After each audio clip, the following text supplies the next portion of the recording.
So I do not believe in meal plans. I don't believe in diets.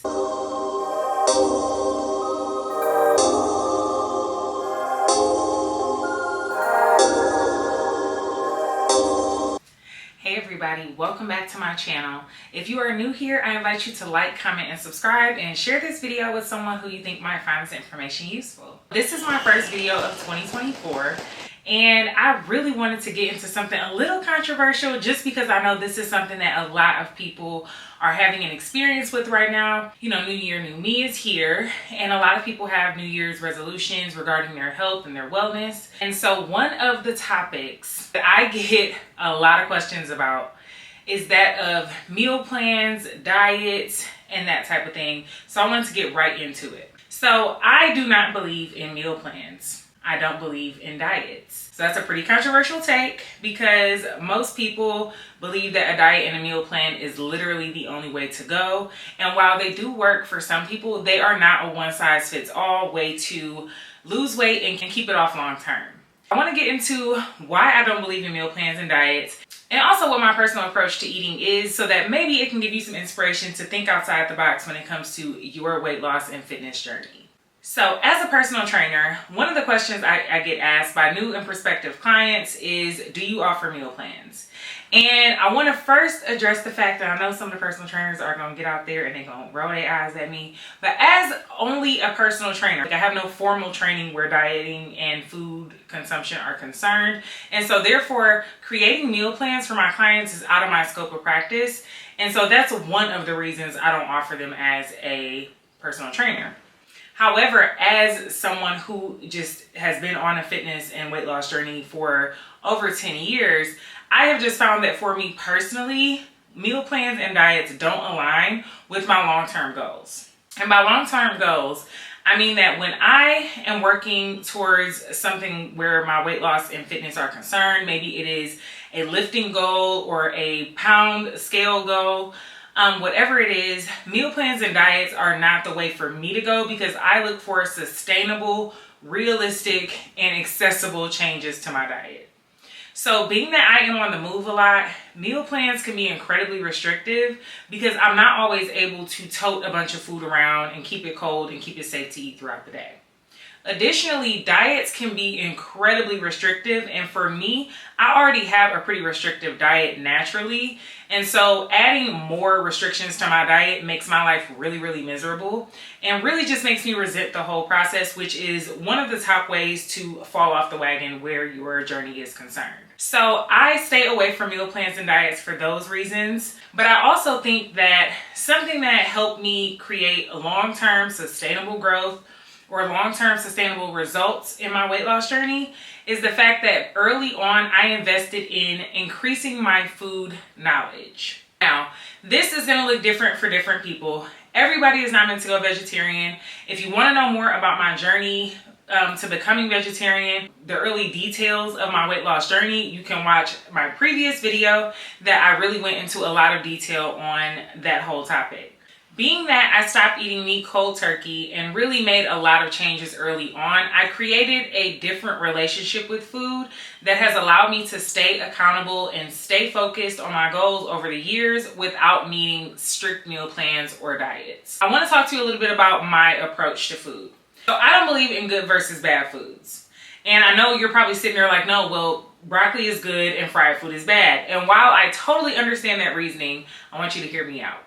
When you are on a weight loss and fitness journey, one of the things that is most important is your mindset. How healthy are you keeping your mind throughout this entire process? And so for me, that looks like being very cognizant of the language I use, as well as the mindset I am taking as far as my food is concerned. Even as far as my exercise routine is concerned. Because I believe if you take a more accountable approach, that you have longer, more sustainable results.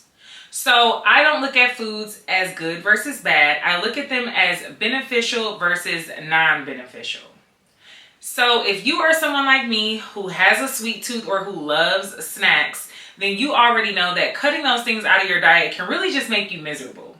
And I think that when we are looking at a weight loss or a fitness journey, we have to think about this being a marathon, something that is going to instill habits that we are going to adopt for life. And so becoming incredibly restrictive too early on or at a really sore point in your journey, it can be detrimental to your ability to stay on track long term. So beneficial foods are going to be foods that work toward my weight loss or fitness goals. So my beneficial foods right now would be high protein foods, green leafy vegetables, whole grains, and low carb pastas, for example.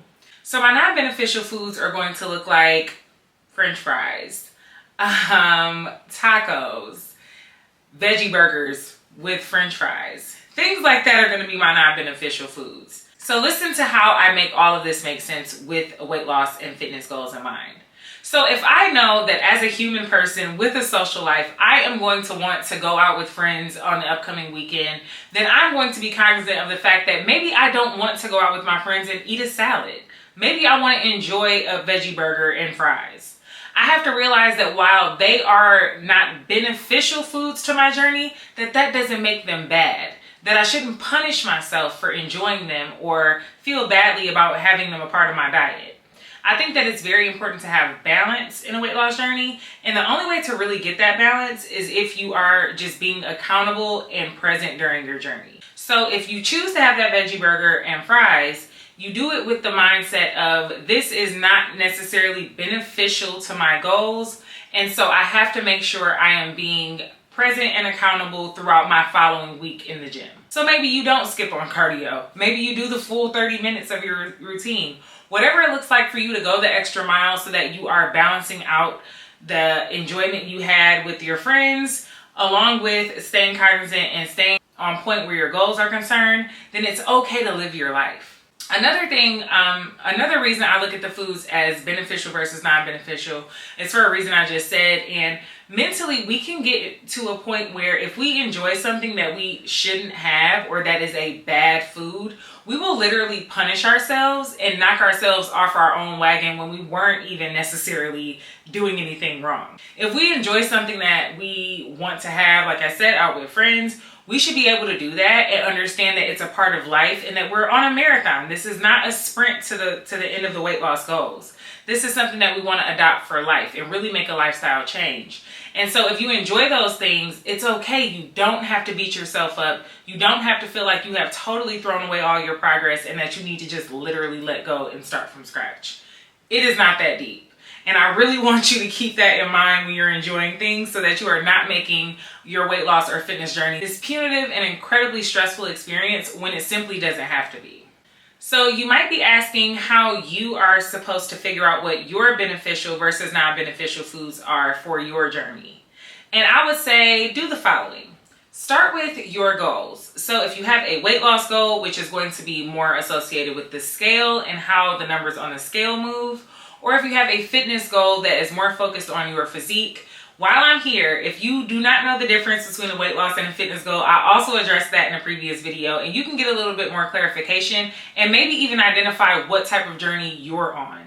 Because you may have thought you were on a fitness journey, but you really are more focused on the scale. And so that's something that's going to impact the way you approach your journey. And so I would say go back and check that video out if you haven't already, and then maybe come back to this one and keep it going from here. If you are on a weight loss journey versus a fitness journey, I will look at my goals and see what exactly I'm trying to, like what my goal is here. What do I want to see happen at the end of 3 months, 6 months, 9 months, a year? What do I want the difference to be? And also with that, what am I willing to sacrifice or change in order to get there? So once you look at your goals, put them in black and white, write them down. I want you to look at which of your current habits are not benefiting that goal and where you can make some changes to align your life a little bit more closely with the goals you say you want to reach. As you're looking at your current habits, look at the foods that you're indulging in right now and pay attention to whether or not you feel good after you have them. So for example, you might really, really love pizza, but you might be able to recall that when you eat pizza, you wake up in the morning feeling incredibly sluggish. So that is going to have two adverse effects on you. One is going to be if you're feeling incredibly sluggish in the morning and perhaps you are someone who works out in the morning, you are not going to have as effective of a workout. That's a way to figure out your beneficial versus non-beneficial foods. So pizza is something that you can still enjoy, but maybe if you want the full fat version, you go over and you make it one of your non-beneficial foods so that you're enjoying them in moderation and not as a part of your regular diet. So another beneficial food might be green juice. You might notice that when you wake up in the morning and you have green juice to start your day, that you have a ton more energy. Or that you have tons more energy. So if you notice that green juice is something that makes you feel really good, add it to your beneficial foods list. It's something that you can enjoy regularly without having to meter or monitor yourself too closely. And it's also something that you don't have to worry about really counting against your goals. So that's just an example of how to kind of look at your current habits and see where you can make some changes. When I think about how I've been on this weight loss journey and this fitness journey for over 10 years, I think about the things that have been most sustainable and most beneficial over that time, and my mindset is number one. I believe that if I go to the gym, that every effort I make is 100% of what I have that day. And I'm also able to be very honest with myself if I know I went and I kind of half did a workout. I know I was maybe tired or distracted, or maybe I should have taken a rest day and I forced myself to go anyway, and it just wasn't the best workout. I'm able to look at those workouts and say, okay, we can do a little better tomorrow. Or I'm able to look at those workouts and say, what is it that you could have done differently to make this more effective? Another thing that I think is important when it comes to mindset is understanding that all of the parts of your life are connected. So what you eat has an impact on how you feel, which has an impact on how well you perform during your workouts or exercise, which has an impact on how good you feel about yourself when it comes to your efforts towards your weight loss and fitness goals. So I am big on not setting myself up for failure. And that's what I believe meal plans and diets can do if you're not taking into account who you are, what you require, and what you're willing to do before embarking on one. This video is not to deter you from using a meal plan or a diet. I want to say that if you are someone who responds much better to that level of structure, then I implore you to do a little bit of research before choosing a meal plan and making sure that it fits who you are and your lifestyle. If you're looking for a diet and maybe your goal is to just drop weight really quick, there are tons of diets to choose from. But again, make sure it's a diet that works for you and your lifestyle. Keep your mindset at the forefront of what you're doing always, and make sure that you're setting yourself up for success by embarking on journeys and adding things to your lifestyle that are going to be beneficial and not just send you down a rabbit hole of despair when you're not hitting your targets. Like I said, I personally don't believe in meal plans and diets, but there is nothing wrong with them if that works for you. I just invite you to be thorough and make sure that you are doing something that is safe for you and your body. I hope this information was helpful. Share this video with someone in your life that you feel could benefit from this information. Leave a comment below about what you guys want to see from me next, and I will talk to y'all later.